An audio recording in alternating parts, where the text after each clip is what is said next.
Sanding, sanding, sanding. From the last video, I'd like to tell you we got a bunch of work done, but basically a lot of sanding. Well, we put filler on.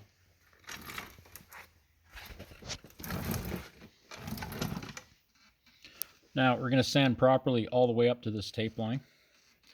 Then we're going to remove the tape, put new tape, because you want new tape. We're going to epoxy prime everything in with some Cree 321. That's the stuff I like to use. We're going to thin it down slightly so it goes on a little bit smoother, because I'd like to be able to shoot this and paint right over top. You can see now that it's sanded fairly smooth. There's a little bit of a bump there. Most of it's pretty nice and smooth. You just want it smooth enough when you open the door of the truck it looks normal. You don't want all this or a bunch of welds showing. But yeah, so we basically used, you can see there's a dark green and a lighter green. So we used fiberglass reinforced filler first. Then we used our regular filler just to clean it up. This has all been sanded smooth. Here's a little bit of a weld that'll show here. We're going to leave that alone. Actually, no, I'm going to go ahead and fill that because I got to come here. You can see she was starting to harden up on us here, so we had to stop. This is all nice and smooth. There's a couple little dimples right there, and right there, and I'll check the other side after. So we're almost done the fill work. We got a tiny little bit to do. We're going to hand sand. We're going to tape this up to here. We're going to hide our clear line right under that edge. So we're probably going to paint somewhere. We'll come a little bit light when we get to the top. And when we clear it, it'll all kind of blend in.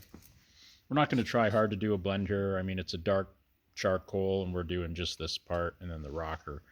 So if there is a variation, it won't matter. We're going to give that a scuff. So here what we tried is we put minimal filler and then we tried to sand it. It's not bad. It's not amazing. I'm pretty sure the Cree 321 will straighten it out a little bit.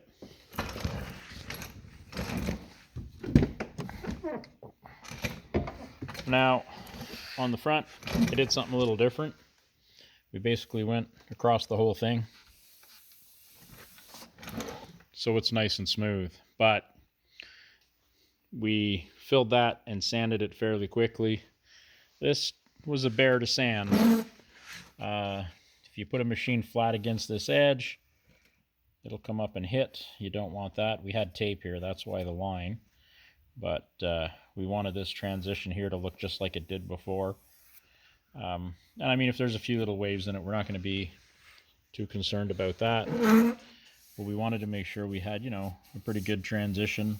And whatever the transition is, as long as it's the same all the way down, once we epoxy prime this and paint it, you're not going to see it. Now on this side, we're going to tape off the edge here and come across, because this is where the boots rubbed the paint off and it was all rusty. We cleaned that up a bit, treated it, cleaned it up again, did our filler work. We're happy. So there's that. And the bottom, we ground those off relatively flush. I don't do nothing with those. I leave those. We'll prime over those. We'll paint over those. They'll be fine. And on the other side,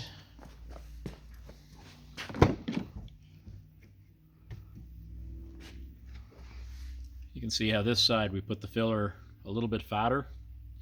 And again, like I say, the downside to that is it ate up a lot more time. But it's going to be a lot smoother. And there might be a couple minor deviations, but it's not going to be all rippled. You know, it'll be smooth enough that you won't notice it. Now, I explained before, to get this transition looking half decent, when you weld this, you can let it get hot, knock it in with a hammer before you cool it. And you can see that this is very little filler. Even the transition here, very little filler. And that's going to be just fine.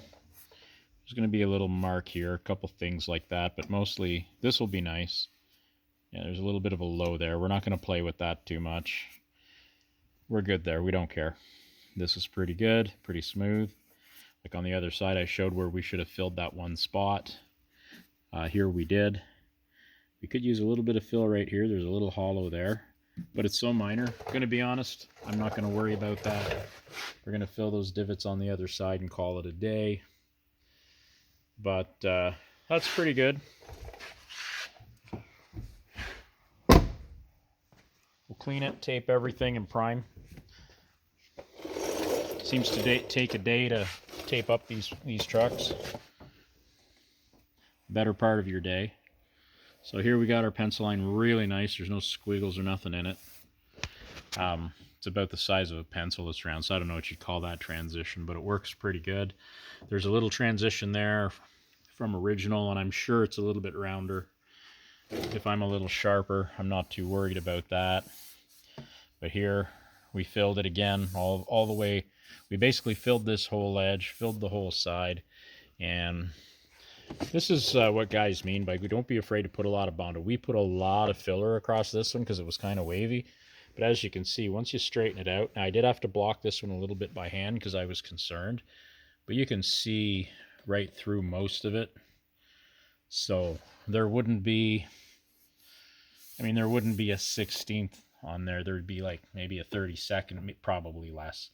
There's really not much there.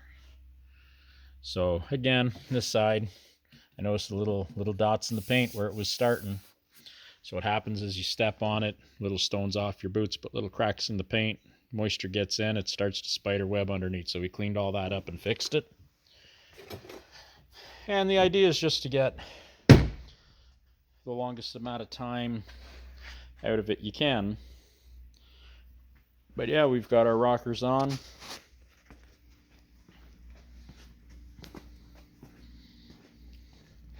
It is time consuming, that's for sure. Body lines, all that is going to line up pretty good. So we're happy. A little bit of fill work there. So in the next video, I'll probably show it primed and painted. Maybe we'll do more. Just kind of depends on how the day goes. Thanks for watching. Cheers.